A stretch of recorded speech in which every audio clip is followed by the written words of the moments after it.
नमस्कार बंधुरा आमी सोनाली और आपनारा देखছেন टूर एंड गार्डन ब्लग। आशा करी सबाई खूब भालो आछेन सुस्थ आछेन। बंधुरा आजके नतून एकटी भिडियो आपनादेर सामने निये एलाम। तो आजके आमी जे विषय भिडियोटा करते चलेछि कुल गाछ सम्पर्के। तो कुल गाछ आमरा छाद बागाने जारा गाछ करी दु एकटा करेई थाकि। तो आज के देखुन आमार এই গাছটাতে কুল গাছটা এবছর রিপোর্টিং করে দিয়েছিলাম, সে তো আপনাদেরকে এর আগে দেখিয়ে দিয়েছি। তো গাছটাতে নতুন করে প্রচুর পরিমাণে পাতা বেরিয়েছে, তার সাথে দেখুন গাছে আবার ফুল এসে গেছে।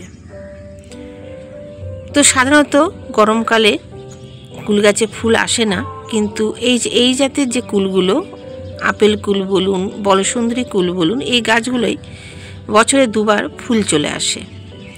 তো এই গরমেও এই গাছে কিন্তু দেখুন প্রচুর পরিমাণে ফুল এসছে। তো আজকের বিষয় হচ্ছে এই কুল গাছে এই সময় যদি ফুল আসে সেই ফুল আমরা রাখবো নাকি রাখবো না,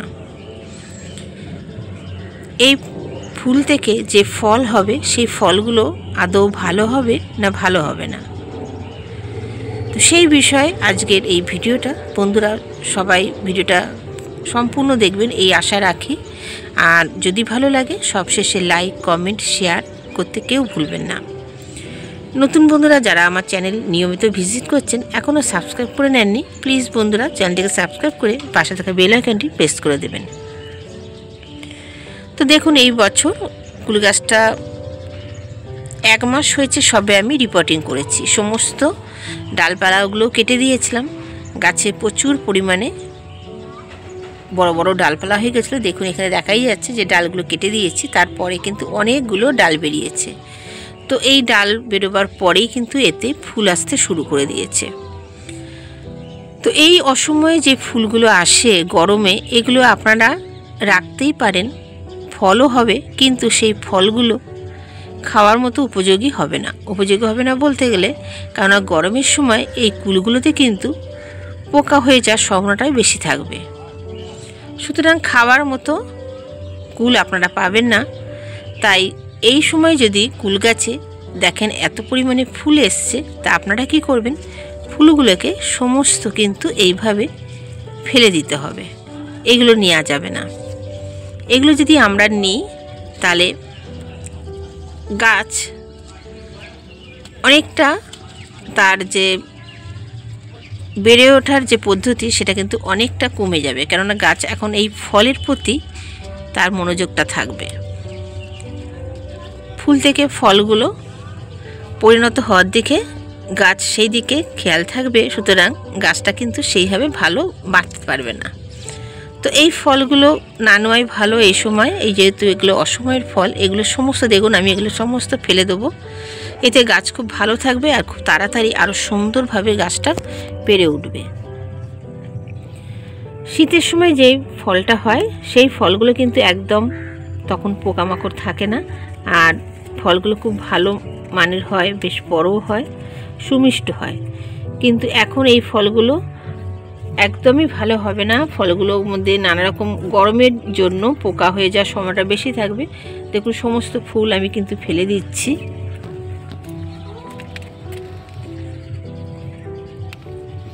প্রত্যেকটা ডালেই কিন্তু ফুল চলে এসেছিল।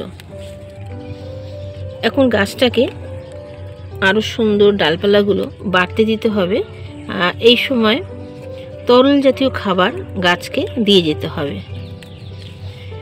অন্তত 2 মাসে একবার একটু ভারী খাবার দেবেন। ভারী খাবার বলতে হাড় গুঁড়ো, শিংকুচি, একটু পটাশ, একটু নিম খোল, ভার্মি কম্পোস্ট এইগুলো দিয়ে দেবেন, তাতে গাছ আরও সুন্দরভাবে ডালপালা ছড়াতে থাকবে। আর লিকুইড কম্পোস্ট যেটা আমরা দিই তরল সার সেটা আমরা গাছকে দিয়ে যাব। এই গরমের সময় গাছে সর্ষের খোলের জলটা না দেওয়াই ভালো আমি বলি, কারণ আমি নিজেও দিই না। আমি এর জায়গায় বাদাম খোলটা ইউজ করি, বাদাম খোলটা করতে পারেন। আর কিচেন কম্পোস্টের যে তরল সার সেটা কিন্তু আপনার সব গাছেই দিতে পারবেন পাতলা করে। গতকাল বিকেলেও আমি আমার সমস্ত গাছে কিচেন কম্পোস্টের তরল সার দিয়ে দিয়েছি। সপ্তাহে একবার করে দিতে পারবেন। আর একটা দিতে পারেন আপনারা, যদি ভার্মি কম্পোস্ট জলে ভিজিয়ে সেই জলটাকে আপনারা গাছে ব্যবহার করতে পারবেন, সেটাও কিন্তু গাছের জন্য খুবই উপকার। কারণ গাছের এখন প্রচুর পরিমাণে নাইট্রোজেনের দরকার। গাছ সুন্দরভাবে ডালপালাগুলো বাড়তে দিতে আমাদেরকে নাইট্রোজেন দিতে হবে বেশি করে। তো ভার্মি কম্পোস্টে জল দিতে পারেন।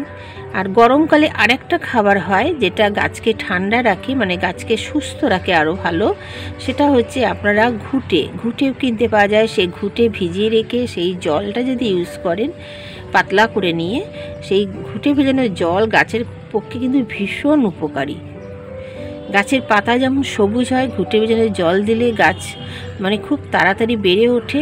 গাছের ডালপালা সুন্দরভাবে চারপাশ থেকে ছড়াতে থাকে, কারণ ঘুঁটেতে কিন্তু প্রচুর পরিমাণে নাইট্রোজেন থাকে। আপনারা এই সমস্ত সারগুলো ব্যবহার করবেন। গরমে সর্ষের খোলটা একটু অ্যাভয়েড করে চলাটাই আমার মনে হয় ভালো। এই গাছও দেখুন অল্প অল্প ফুল চলে এসেছে।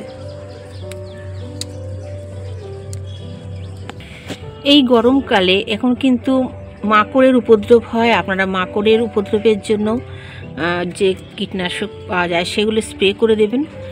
অন্তত মাসে 2 বার কীটনাশকটা স্প্রে করবেন। এই সব কুল গাছ বলুন, যে কোনো ফল গাছ বলুন। আর ফাঙ্গিসাইডটা অবশ্যই দেবেন মাসে 1 বার, কারণ নানা রকম ফাঙ্গাসের আক্রমণ, গরমের উপদ্রব হলেই কিন্তু আমাদের গাছপালাটা অনেক রকম রোগ দেখা যায়। সুতরাং এইগুলো মেনটেন যদি করতে পারেন, কুল গাছও সুন্দর থাকবে, ভালো থাকবে। আর শীতের সময় যে ফুলটা আসে সেইটাই কিন্তু আপনারা একমাত্র নেবেন, তাহলেই দেখবেন গাছে খুব ভালো ফল পাওয়া যায়। এই বছরও কিন্তু আমার এই গাছগুলো থেকে আমি অনেক কুল পেয়েছি, এর আগে আপনাদেরকে দেখিয়েছি। আর যারা দেখেননি, নতুন আমার চ্যানেল ভিজিট করছেন, অবশ্যই আমার ভিডিওগুলো দেখে নিতে পারেন। তাতে দেয়া রয়েছে এই গাছে কী পরিমাণে কুল হয়। প্রচুর পরিমাণে কুল আমি হারভেস্ট করেছি এবছরও। আর কুলগুলো যেমন সুন্দর মিষ্টি, সেরকম সাইজেও বড়, খুব ভালো কুল পাওয়া গেছে। ছাদ বাগানে আপনারা এরকম 2-4টে কুল গাছ যদি করেন, সেই কুল গাছ থেকে কিন্তু আপনারা প্রচুর পরিমাণে কুল পাবেন। আর কুল গাছের বিশেষ কিন্তু সেইভাবে পরিচর্যা করতে লাগে না। আপনারা যদি যত্ন নাও করেন, বছরের শেষে যখন কুল গাছে ফুল আসে তার থেকে কিছু হলেও কুল আপনারা কিন্তু ঠিক হারভেস্ট করতে পারবেন। তো বন্ধুরা, ভিডিওটা আর বেশি বড় করছি না। সবাই খুব ভালো থাকবেন, সুস্থ থাকবেন। আর কেমন লাগলো বা আপনাদের উপকারে আসলো কিনা অবশ্যই জানাবেন। যদি ভালো লাগে, আবারও বলছি বন্ধুরা, লাইক, কমেন্ট, শেয়ার করতে কেউ ভুলবেন না। নতুন বন্ধুরা চ্যানেলটিকে সাবস্ক্রাইব করে পাশে থাকা বেল আইকনটি প্রেস করে দেবেন। ফিরে আসবো আবার নতুন কোনো ভিডিও নিয়ে। আজ এই পর্যন্ত, টাটা বন্ধুরা।